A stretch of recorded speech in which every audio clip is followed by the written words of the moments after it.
Can the Philadelphia Eagles put last year's collapse behind them and contend in 2024? We're examining the state of the Eagles roster today on the Locked On NFL Scouting Podcast.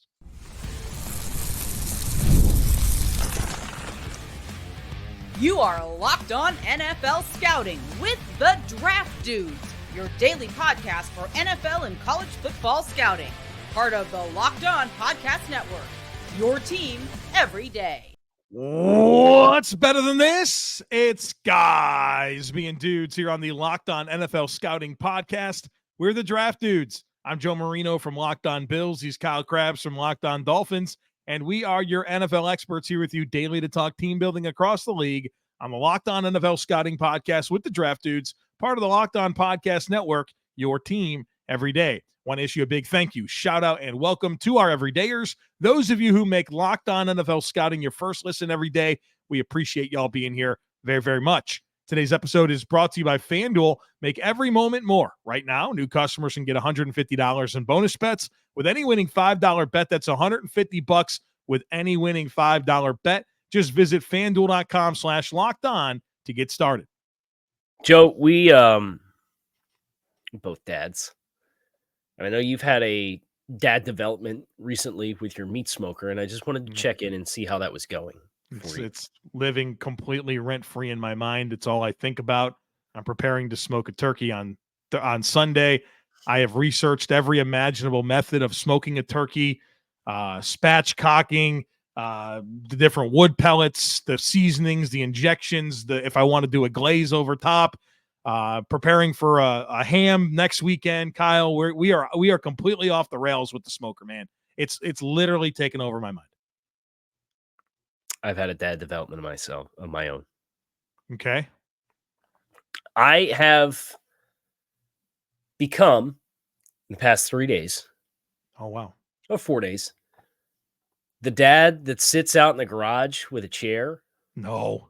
Yeah. You're going to have a TV out there and everything now? Come on now. I'm thinking about, but the reason why is I got rid of like a whole dump trucks full of trash out of my garage over the weekend. They came and hauled away all the junk. So now I can fit 2 cars in the garage for the first time since we bought the house. Game changer. Putting your car in the garage is an absolute game changer. No, It's just a chair. I just have a chair out there, so I sit in the shade and look out into my neighborhood and drink a beverage at 4 p.m. You start getting TV. Now. If you get TVs in there and a high top table that people can stand around, and you start bringing people in from the street, Kyle, I don't know. We have a bar in the basement. I could bring it up. The one that used to be in your office at your old house. Yeah, that's right. Yeah, but are you going to want to be welcoming in people, like inviting them? Hey, let's watch. Yeah, but if I lived in the neighborhood, I live like 700 miles away. It's all right. It's a hop, skip, and a jump. Right. No. Right. Actually, the flights to they're not bad. They're not bad. Now you gotta have me look. All right, let's get into the Eagles, huh? Yeah, the Eagles. I fly into Philadelphia when I visit you, and then I have a long commute to wherever you live. So the Birds, last undefeated team last year. Were they?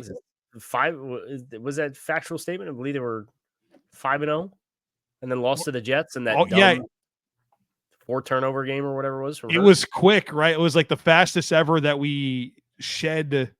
All the defeated teams, right? Like it happened quick. So yeah, they were 5-0, lost to the Jets. Even still, they were 10-1. The overtime win against the Bills, and they lose 5 of their last 6 games, and then lose and have a very sorry performance in the postseason.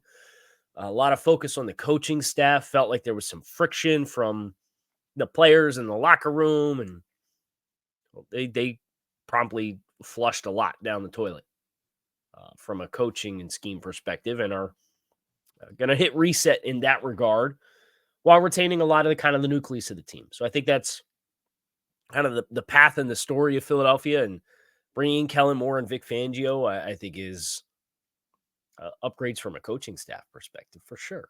It's just how does it all mesh and how does it complement the talent that they have on the roster, which is what our focus is here today.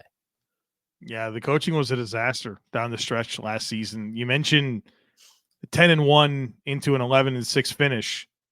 They ripped off 3 wins in a row against the Bills, Kansas City Chiefs, and Dallas Cowboys to get to 10-1, and then the bottom fell out, and it just felt like they were outclassed every single week. And yeah, I think today is obviously about the roster, but the coaching dynamics of bringing in Kellen Moore to be the offensive coordinator, Vic Fangio to be the defensive coordinator, is critical to upgrade what happened with Brian Johnson and Sean Desai. To see the regression that we saw from Jalen Hurts down the stretch was really, really concerning. And it's when you've seen a guy play at the level that we have for Jalen Hurts, and then for that to kind of really flip upside down down the stretch, just you realize you get into that scheme and you realize that it just wasn't good enough for the professional level. So we are going to talk about this roster. It's the Eagles' day. Yesterday was the Cowboys.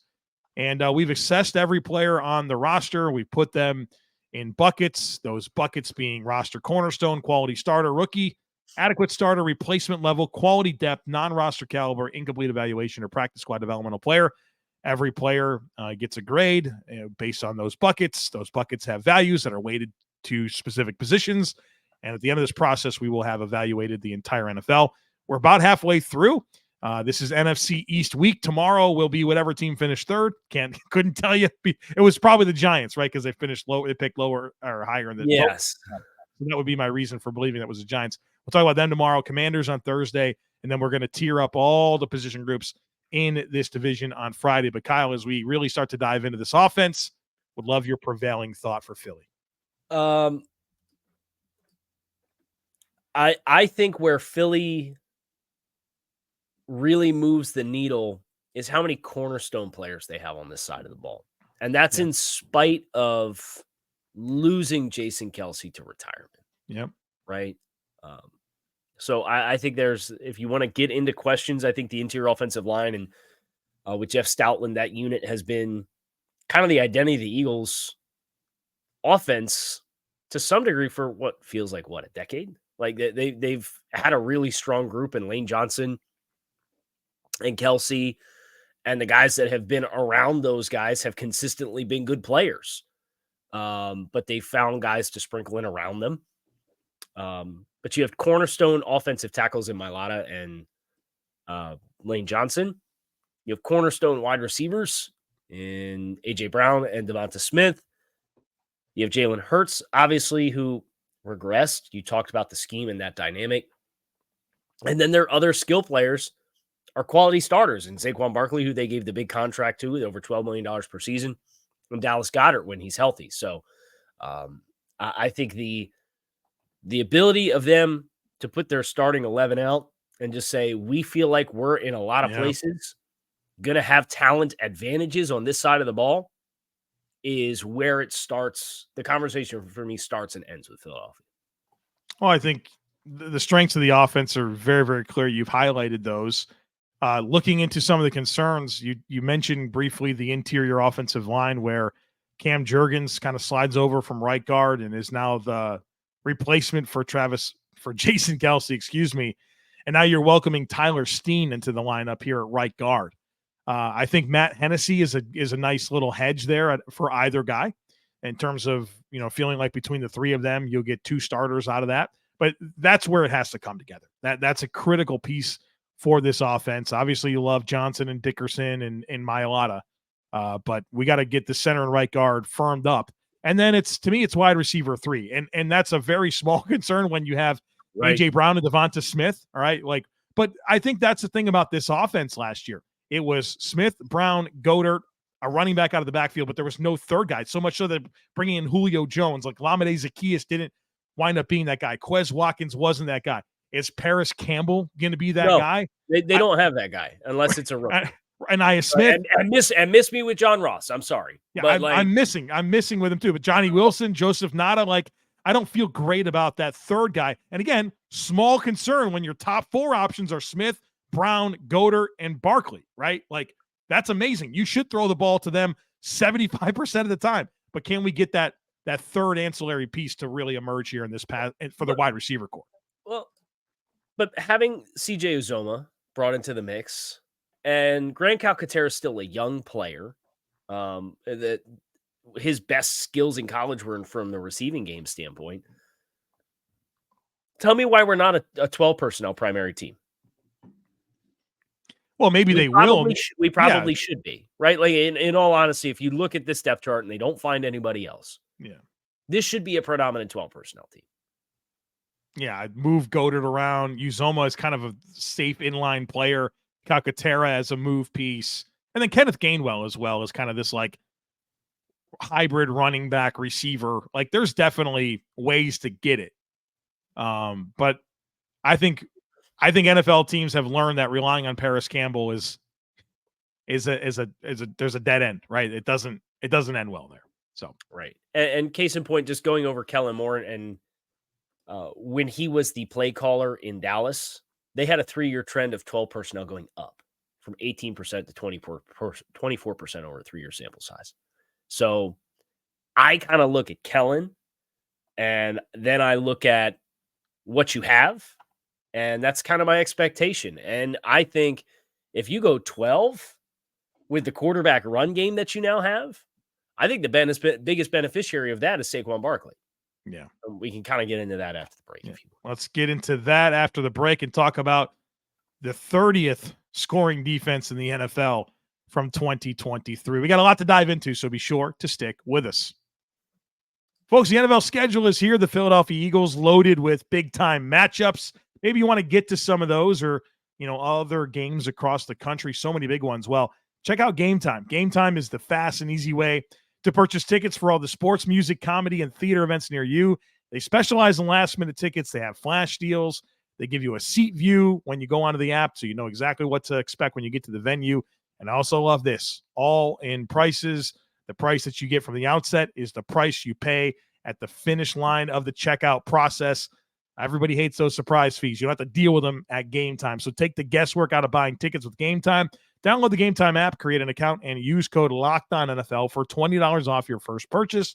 Terms apply. Again, create an account and redeem code LOCKEDONNFL. That's LOCKEDON NFL for $20 off. Download the Game Time app today. Last-minute tickets, lowest price guaranteed. By the way, Joe, nonstop Frontier ticket, Charlotte to Philadelphia, $34. Yeah, man. And we know that you can fit everything you need basically in a Charlotte to Philadelphia.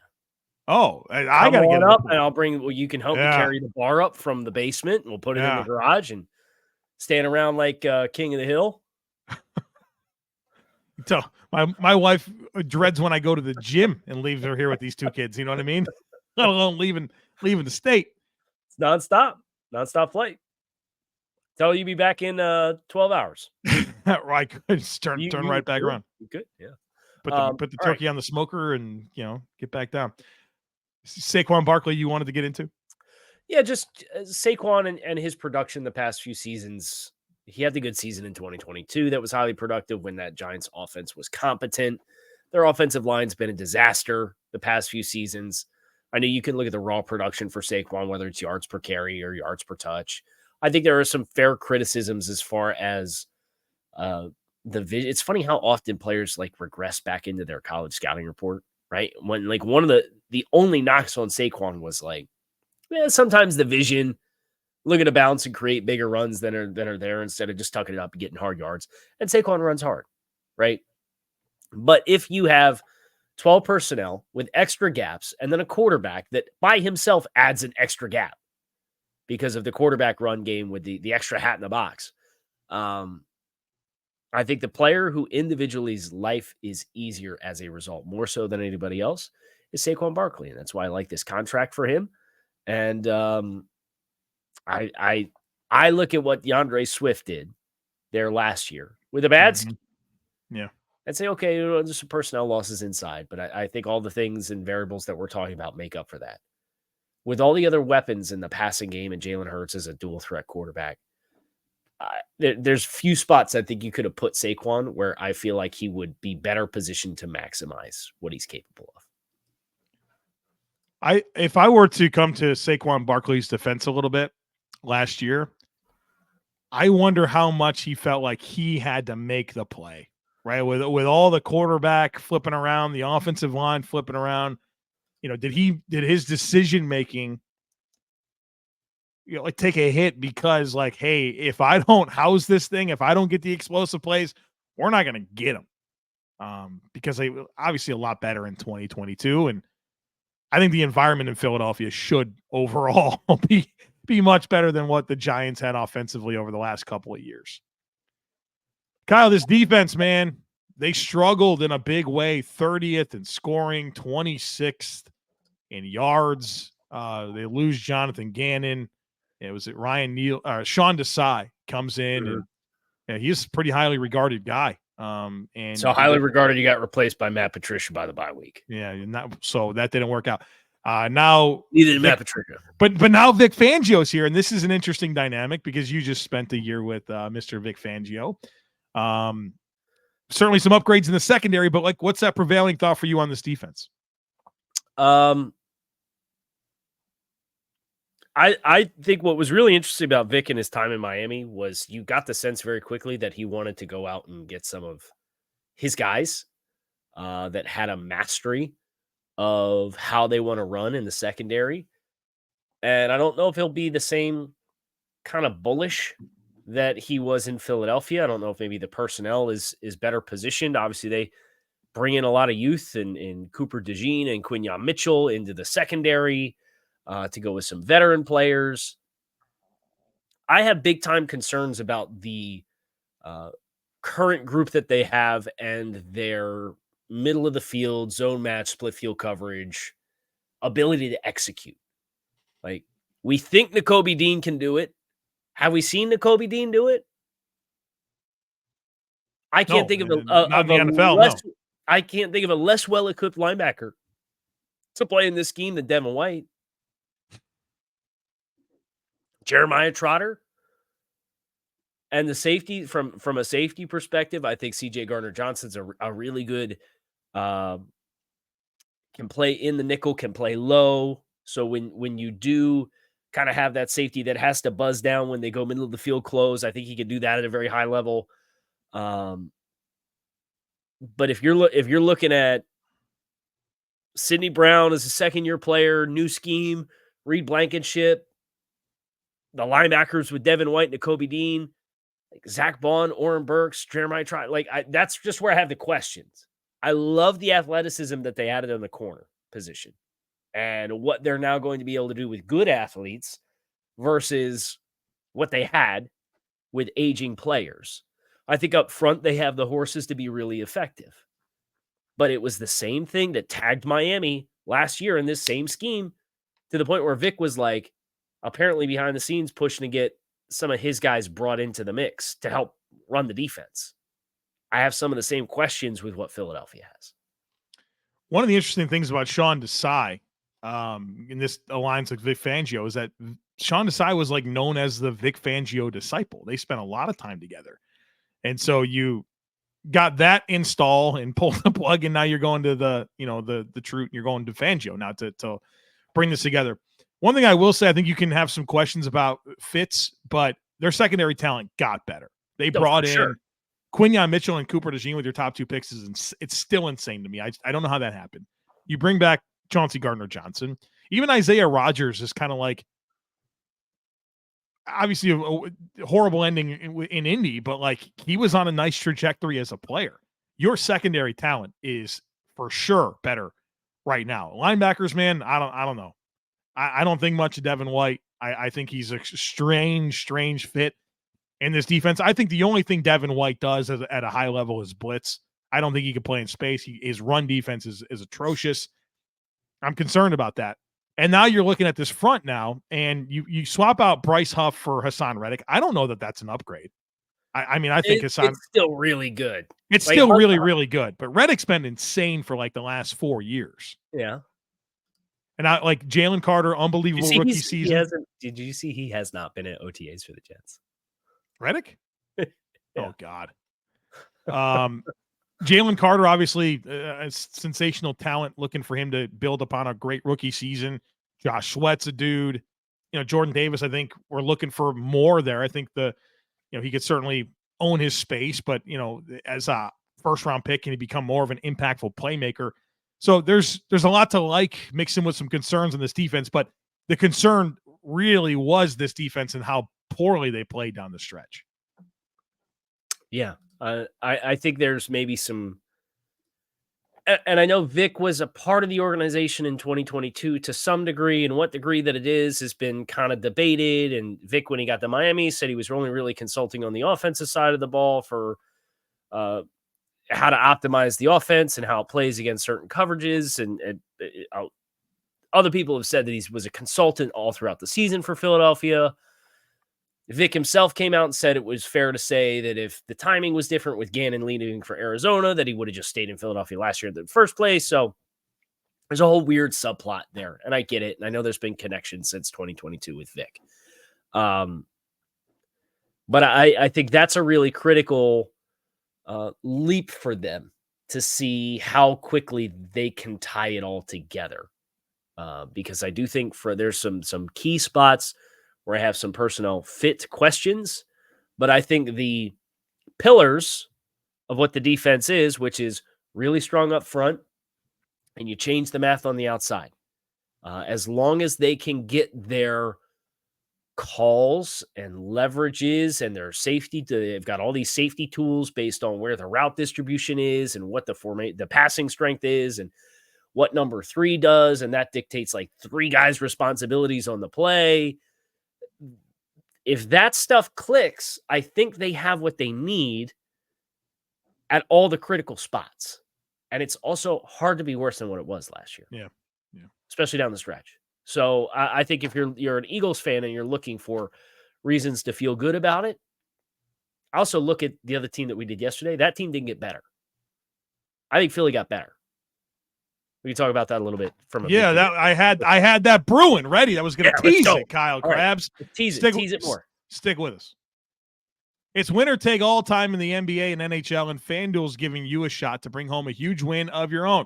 Right now, new customers can get $150 in bonus bets with any winning $5 bet. That's $150 to bet on spreads, money lines, player props, and more. They've got some fun Eagles stuff that you can get in on. Devonta Smith, they have the over-under for his receiving yards in 2024, set at 950.5. So if you see 1,000 yards coming for Devonta Smith, go smash the over. They have the Eagles wins set at over-under at 10.5, and they have the Eagles at plus 115 to win the NFC East. That's the best odds of any team in the division. So if you want to get in on this action or the playoffs, any sport, check out FanDuel.com/lockedon. FanDuel, America's #1 sportsbook. Philadelphia to Charlotte, not Charlotte to Philadelphia. There's a 7:10 to 8:57 nonstop, $34. $34, man. $34. Remember when you used to be able to do? We used to do that. Was it like before 2020? We like fly back and forth like the whole family was like $300. Yeah, it was nothing. It's nothing. Yeah, for round trip tickets. Yeah, we just get more and more complicated with that every year, it seems. Yeah, we're adding more bodies. Too. I think it's not just flying you and like one of us and the wife anymore. Now there's like little people seats that we need to account for as well. Yeah, we've had staggered welcoming of children, right? Since 2020, it's been like, done. Yeah. No more. Well, the draft tease for the Draft Dads episode coming on Father's Day. That's we'll talk more about that. Sure. But let's talk more about the Philadelphia Eagles. And that was kind of my prevailing thought that I had banked for this segment is like, yeah, there's questions. There's questions with Philadelphia. It's got to come together. But my God, the questions are bigger for every other team in this division. Like Dallas, go back and listen. Like we are nervous about a lot of that roster. We'll get to the Giants and Commanders the next couple of days, but they're not ready, I don't think. They just got such a long way to go. Right. You should probably win this division. And that gets you a home playoff game. That gets you a chance. So for whatever you feel about this Eagles team, I think they're the team to beat entering 2024 in the NFC East. So Philly, you wish they didn't have the early bye. They have a week 5 bye. But wait, I was looking at that. Are you sure? With all the new coordinators, you never want the early bye. Like I get that.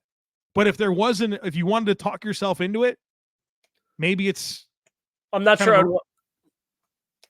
Okay, I think that's fair. It's a fair statement. I guess from a big picture perspective, They have a short week 10 and 11, including at Dallas in that stretch. So then they kind of get a mini bye after Washington before a West Coast trip, and maybe that nice. helps. Yeah, that's nice. They finish with 4 or 5 at home. And they get Carolina, Pittsburgh, Dallas, and New York at home. And the only road game in that stretch is at Washington.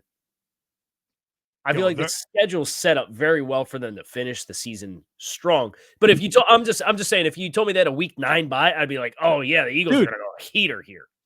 They have their 2 road games in December are Baltimore and Washington. This team gets home from LA and they're not going anywhere. Yeah, they just head down 95 a few minutes and that's it. Well, they have a couple of 30-minute flights the rest of the season. And then hopefully a home playoff game. We're not doing come to consensus here on this show because there's nothing to come to consensus to. Joe and I actually matched every player exactly. So I think that's why it kind of opens the door for us to look at Philly through a little bit of a different lens than some of the other teams. So I think the schedule is very favorable for them. Outside of the bye week, I think it's a fair criticism. But like, are your toughest games are at Baltimore, at LA, and 2 against Dallas? You got to go to Cincy. You have Jacksonville, at Tampa, Cleveland, and I mean, this feels pretty manageable when you look up and down here. I would like the plus 10.5. Take the over on 10.5 wins for Philadelphia. I like the over on Devonta Smith. I like the over on Devonta Smith and the Eagles to win the division at plus 115. The only thing that gets scary about the individual player props that are season props like injuries, that is injuries is such an unknown. Like Devonta Smith could have 120 yards per game average for the season, but if he missed 2 months, he's not going to hit it, right? Like that. It's just a weird limbo to exist in. But I think if you're an Eagles fan, I know we were a little critical of the depth at wide receiver. We're a little critical of the linebacker position. Y'all are positioned very, very well. And if Jalen Hurts gets back any of the gap between the 2022 season and the 2023 season, I think this is a strong contender to have multiple home playoff games. Well, does that say more about the Eagles or more about the NFC? A little bit of both, but it doesn't matter. In the grand scheme of things, does it matter? No. So there you go. Not at all. Not at all. That is going to do it for us here today on Locked On NFL Scouting. Looking at the Philadelphia Eagles. We have the New York Giants tomorrow, so make sure you come back and hear a little bit more about another NFC East opponent if you're an Eagles fan. And if you're just taking the ride through the entire league with us, we're looking forward to finishing the NFC East, to doing the tiering of all the positions, and that will mark the halfway point of our journey through the league. You can find us on YouTube or wherever you listen to your favorite podcast. Make it a great rest of your day. We're out of here.